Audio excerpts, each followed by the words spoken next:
வணக்கம் டீச்சர்ஸ். இது Sri பாலாஜெகநாத் Kandasamy. BEO try பண்ண டீச்சர்ஸுக்கான டெய்லி நம்ம வீடியோ கிளாஸ் போட்டுருக்கோம்ல. இன்றைக்கி வந்து பார்க்குறது வந்து தமிழில் புறநானூறுலேருந்து அந்த பிஇஓ சிலபஸ் இன்வேஷன் நம்ம கொடுத்துருக்கோம். நான் திரும்ப திரும்ப சொல்கிறேன், பிஇஓவுக்கு நோட்டிஃபிகேஷன் முதலில் வருது. கம்மி வேக்கண்ட் அப்படிங்கிற நிறைய பேர் ட்ரை பண்ணல. இந்த டைமில் யாராவது ட்ரை பண்ணிங்க அப்படின்னா கண்டிப்பாக போஸ்டிங் வாங்கிடலாம். ஒன்று லோயஸ்ட்டாக நோட்டிஃபிகேஷன் கொடுக்கும்பொழுது, அதாவது கம்மி வேக்கண்ட்டில் கொடுக்கும்பொழுது அதுக்கு முயற்சி பண்ணலாம் இல்லையா.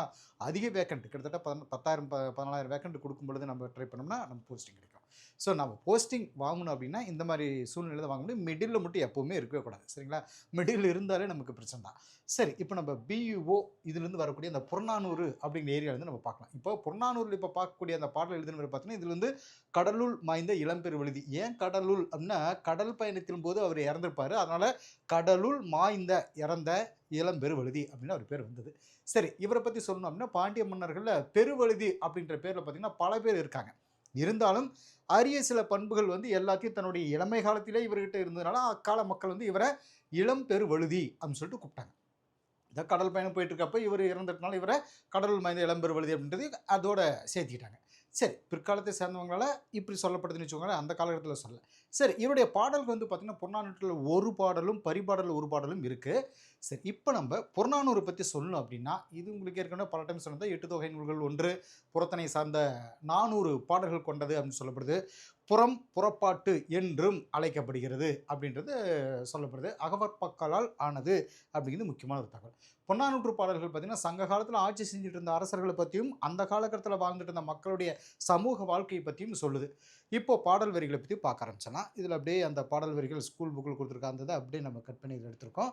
உண்டால் அம்ம இவ்வுலகம் இந்திரர் அமிர்தம் இயைவது ஆயினும் இனிது என தமியர் உண்டலும் இளரே. அதாவது இப்போ இந்த உண்டால் அம்ம இவ்வுலகம் இந்திரர் அமிர்தம் இயைவது ஆயினும் இனிது என, அதாவது தமக்காக உழைக்காம மற்றவங்களுக்காக உழைக்கிறவங்க இந்திரனுக்குரிய அந்த அமிர்தமே கிடைச்சாலும் அதை தமியர் உண்டலும் இளரே. தமியர் அப்படின்னா தனித்தவர் அப்படின்னு சொல்றது, அவங்க தனியாக சாப்பிட மாட்டாங்க. உண்டலும் இளரே முனிவிலர் முனிதல் அப்படின்னு வெறுத்தல். துஞ்சலும் துஞ்சலர் அப்படிங்கிறது வந்து சோம்பல் அப்படின்னு சொல்லுவாங்க. துஞ்சலும் இளர் பிறர் அஞ்சுவது அஞ்சி அதை, அதாவது அதில் என்ன சொல்லுவாங்கன்னா, அது உயிர் காக்கிறது அப்படிங்கிறதுக்காக தனித்து சாப்பிட மாட்டாங்க.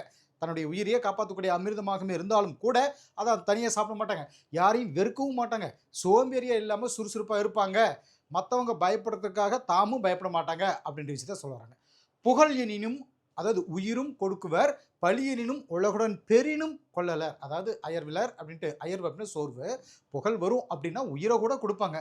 உலகத்தையே கொடுத்தாலும் கூட பழி வரக்கூடிய செயல்கள் நாங்கள் செய்ய மாட்டோம் அப்படின்னு சொல்லிட்டு அவங்க அப்படியே இருப்பாங்க அப்படின்னு சொல்லிட்டு. அன்னமாட்சி, மாட்சி அப்படின்னா பெருமை, மாட்சி அப்படிங்கிறது பெருமை. அன்னமாட்சி அணையர் ஆகி தமக்கென முயலான் நோன்தாள். அதாவது நோன்மை, நோன்தாள் இருக்கு பாருங்க. அந்த நோன்மை அப்படின்னா வலிமை, தாள்னா முயற்சி. பிறர்க்கென முயலுனர் உண்மையானே, அதாவது எதுக்கும் மனம் தளர மாட்டாங்க. இந்த மாதிரியான சிறப்பு இருக்கிறதுனால தான் இந்த உலகம் இன்னைக்கு இயங்கிட்டு இருக்கு அப்படின்னு சொல்கிறாங்க. சரி, இதில் வந்து நம்ம எக்ஸ்ட்ரா பாயிண்ட்ஸாக சிலது நம்ம சொல்லுவோம்.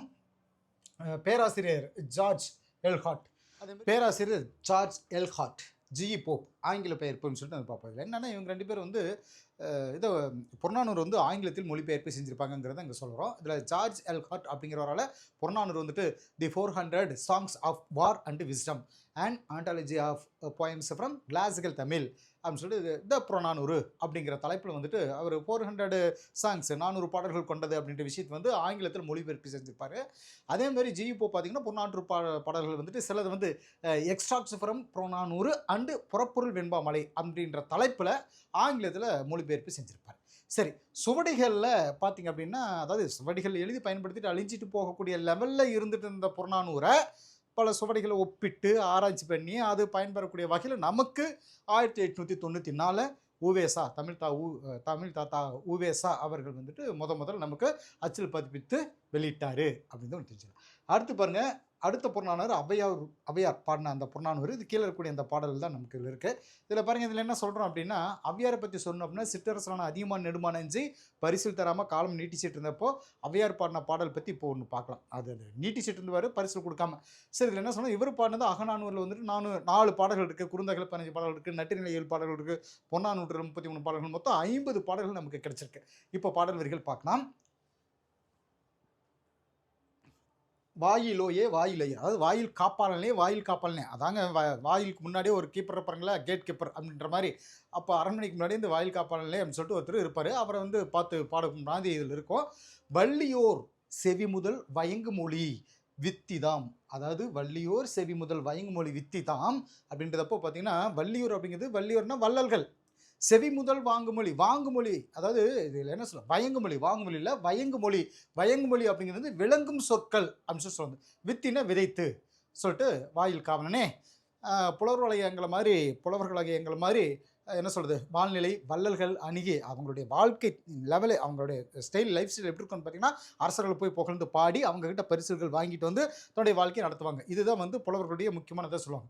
ஸோ அந்த மாதிரி எங்களை போன்றவர்களுடைய வாழ்நிலை வந்து பார்த்திங்கன்னா, அது வள்ளல்களை அணுகி அவங்க காதுகளில் அறிவார்ந்த சொற்களை துணிச்சலோட விதைச்சி நாங்கள் நினைச்சதை முடிக்கக்கூடிய வலிமை கொண்டது அப்படின்னு சொல்லுவாங்க. உள்ளி எது முடிக்கும் உரனுடைய உள்ளத்து வரிசைக்கு வருந்தும் இப்பரிசல் வாழ்க்கை அப்படின்னு சொல்லிட்டு அந்த இது உள்ளத்து அப்படின்னு ஊழியது அப்படின்னு நினைத்துன்னு சொல்லுவோம். உரன் அப்படின்னா வலிமை என்ன சொல்றது ஸ்ட்ரென்த்து.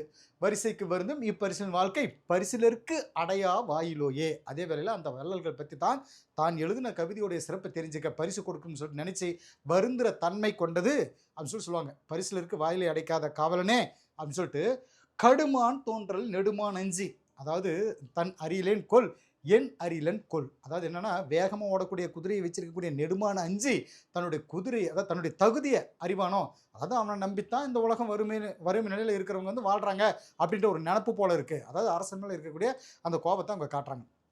அறிவும் புகழும் உடையோர் மாய்ந்தன வருந்தலை உலகமும் அன்றே. அதனால் இந்த உலகத்தில் அறிவும் புகழும் இருக்கிறவங்க இன்னும் மாய்ந்து போகலை, இந்த உலகமும் வெற்றிடமாகலை. எங்களை மாதிரி ஆட்களுக்கு பரிசில் தர்றதுக்கு பல பேர் இருக்காங்க அப்படின்னு சொல்லப்படுறோம். அதில் சொல்கிறாங்க. அதில் பாருங்க, காவினம் கலனே. காவினம் அப்படின்றது கட்டி குழுதுன்னு பேர். கலனம்னா யாழ் இசை சொல்கிறது. சுருக்கென கலப்பை அப்படின்னா கருவியில் வைக்கக்கூடிய பை, அந்த பையுக்குள்ளே யாழை போட்டு சுருக்கி கட்டுறதுன்னு பொருள் இருக்குது. மரங்குல் தச்சன் கைவல் சிரா அர் மழுவுடை காட்டகத்து அற்றே. மழு அப்படின்னா கோடரி, எத்திசை சிலினும் அத்திசை சோரி. அதனால் எங்களுடைய யாழ்னு எடுத்துட்டோம். நாங்கள் கருவி பையும் சுருக்கி கட்டிட்டோம். மரம் வெட்டுற தச்சனுடைய தொழில் செய்கிறவங்க கோடாரியோட காட்டுக்கு போனால் அவங்களுக்கு வெட்டுறதுக்கு ஏதாவது ஒரு மரம் கிடைக்காமலே போயிடும். அந்த மாதிரி கலைத்தொழில் செய்கிற எங்களுக்கும் இந்த உலகத்தில் எந்த திசையில் போனாலும் அந்த திசையில் உணவு தவறாமல் கிடைக்கும் அப்படின்னு ஔவையார் சொல்கிறது இந்த பாடல் இருக்குது. ஓகே டீச்சர்ஸ், இன்றைக்கி இந்த வீடியோவில் நம்ம இந்த 2 பாடல்களை பற்றி பார்த்துருக்கோம். அடுத்த ஒரு வீடியோவில் சந்திப்போம். தேங்க்யூ.